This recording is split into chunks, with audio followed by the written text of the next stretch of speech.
سورہ مومن کی آیت نمبر 61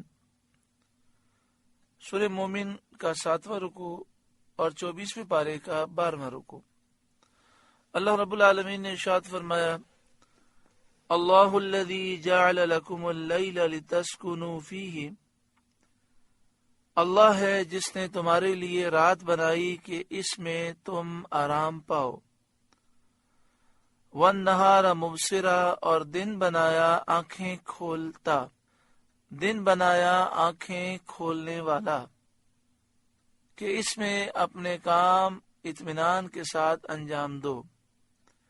ان اللہ لذو فضل علی الناس، بے شک اللہ لوگوں پر فضل کرنے والا ہے، فضل والا ہے۔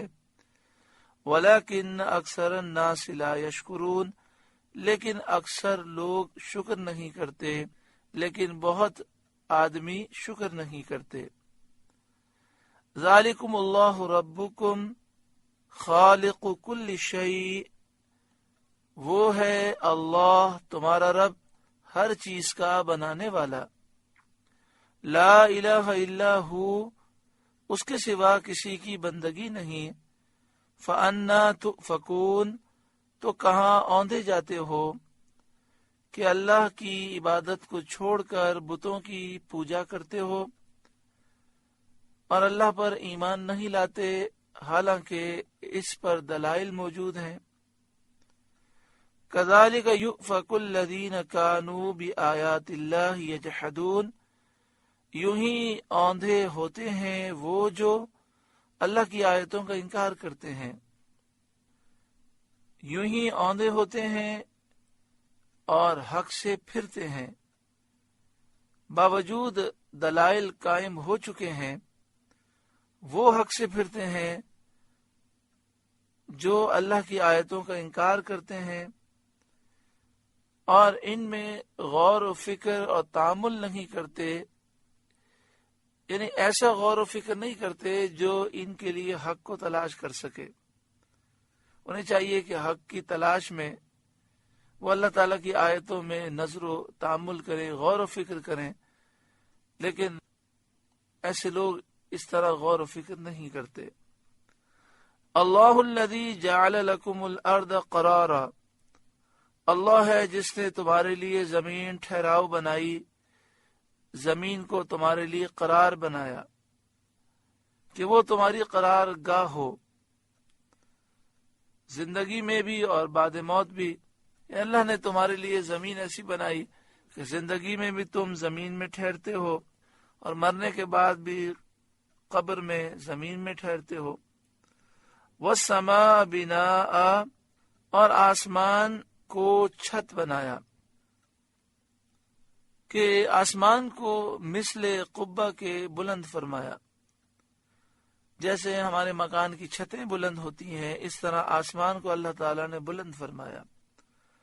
وَصَوَّرَكُمْ فَأَحْسَنَ صُوَرَكُمْ، اور تمہاری تصویر بنائی کہ تمہاری صورتیں اچھی بنائیں، تمہاری تصویر کی تو تمہاری صورتیں اچھی بنائیں۔ اللہ تعالیٰ نے تمہیں شکلیں عطا فرمائی اور بڑی اچھی صورتیں عطا فرمائی کہ تمہیں راس قامت، پاکیزہ روح، متناسب الاعضاء کیا، تمہاری شکلیں خوبصورت بنائی، تمہیں اچھا قد عطا فرمایا، تمہارے جسم کے اعضاء متناسب بنائے، آنکھ جتنی ضرورت ہے اتنی بنائی، ہاتھوں کی انگلیاں جیسی تمہاری ضرورت تھی ویسی بنائی، تمہیں جانوروں کی طرح نہ بنایا کہ اوندھے چلتے، پاؤں پر کھڑے ہو کر چلتے ہو۔ وَرَزَقَكُم مِّنَ الطَّيِّبَاتِ، اور تمہیں ستھری چیزیں روزی دیں، نفیس پاکیزہ کھانے اور پینے کی چیزیں دیں۔ ذالکم اللہ ربکم، یہ ہے اللہ تمہارا رب۔ فتبارک اللہ رب العالمین، تو بڑی برکت والا ہے اللہ رب سارے جہاں کا۔ اللہ جو سارے جہاں والوں کا رب ہے وہ بڑی برکت والا ہے، بڑی رحمت کرنے والا ہے، بڑا کرم فرمانے والا ہے۔ هو الحی لا الہ الا هو، وہی زندہ ہے اس کے سوا کسی کی بندگی نہیں۔ اللہ تعالی ہمیشہ سے زندہ ہے، ہمیشہ زندہ رہے گا، اس کے لیے فنا ہونا ناممکن ہے۔ فَادْعُوهُ مُخْلِصِينَ لَهُ الدِّينَ، تو اللہ کی عبادت کرو خالص اسی کے بندے ہو کر۔ الحمدللہ رب العالمین، سب خوبی اللہ ہی کے لیے ہیں جو سارے جہاں کا رب ہے۔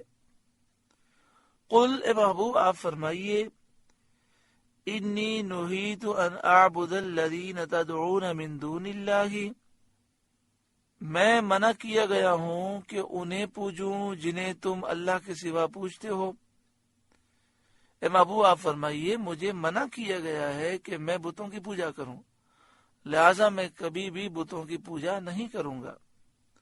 اس آیت کریمہ کا شان نزول یہ ہے کہ کفار نابکار نے برائے جہالت و گمراہی اپنے دین باطل کی طرف حضور پر نور سید عالم صلی اللہ علیہ وآلہ وسلم کو دعوت دی تھی۔ یعنی کافروں نے جہالت کی وجہ سے اور گمراہی کی وجہ سے دین باطل کی طرف حضور کو دعوت دی اور آپ سے بت پرستی کی درخواست کی تھی۔ اس پر یہ آیت کریمہ نازل ہوئی۔ قل، اے محبوب آپ فرمائیے، انی نہیت ان اعبد الذین تدعون من دون اللہ، میں منع کیا گیا ہوں کہ ان بتوں کو پوجوں جنہیں تم اللہ کے سوا پوجتے ہو۔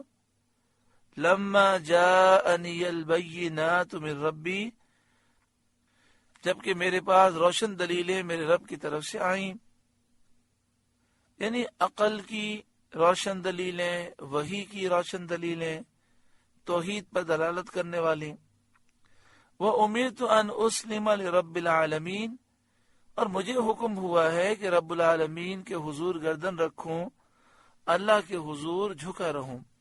هُوَ الَّذِي خَلَقَكُم مِّن تُرَابٍ، وہی ہے جس نے تمہیں مٹی سے بنایا، یعنی تمہاری اصل اور تمہارے جد اعلی حضرت آدم علیہ السلام کو مٹی سے بنایا۔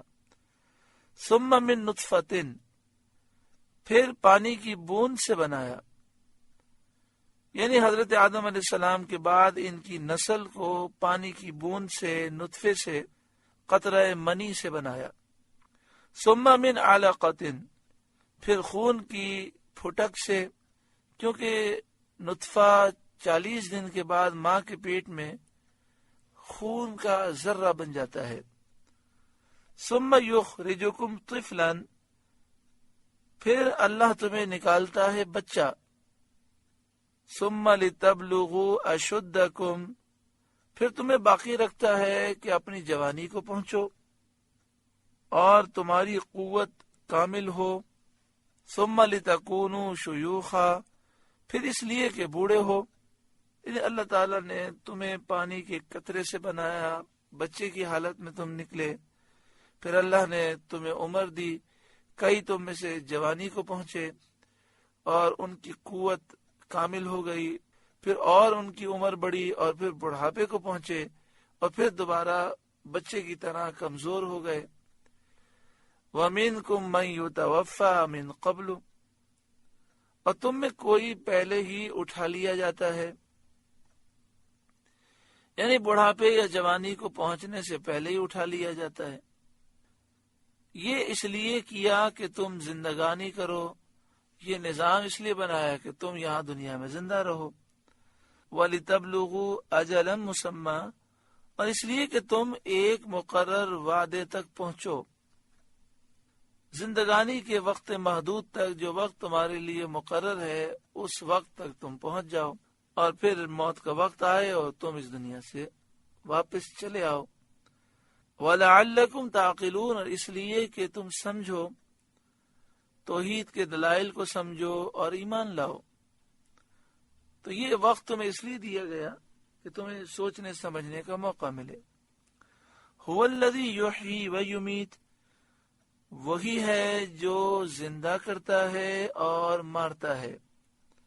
فَإِذَا قَضَى أَمْرًا، پھر جب کوئی حکم فرماتا ہے، فَإِنَّمَا يَقُولُ لَهُ كُن فَيَكُونُ، تو اس سے یہی کہتا ہے کہ ہو جا، جبھی وہ ہو جاتا ہے۔ یعنی اشیاء کا وجود اللہ کے ارادے کا تابع ہے کہ اس نے ارادہ فرمایا اور شے موجود ہوئی.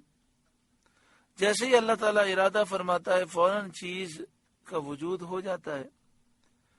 نہ کوئی کلفت تکلیف ہے، نہ مشقت ہے، نہ کسی سامان کی حاجت ہے. یہ اللہ کی قدرت کے کمال کا بیان ہے. سورہ مومن کا 7واں رکوع مکمل ہوا.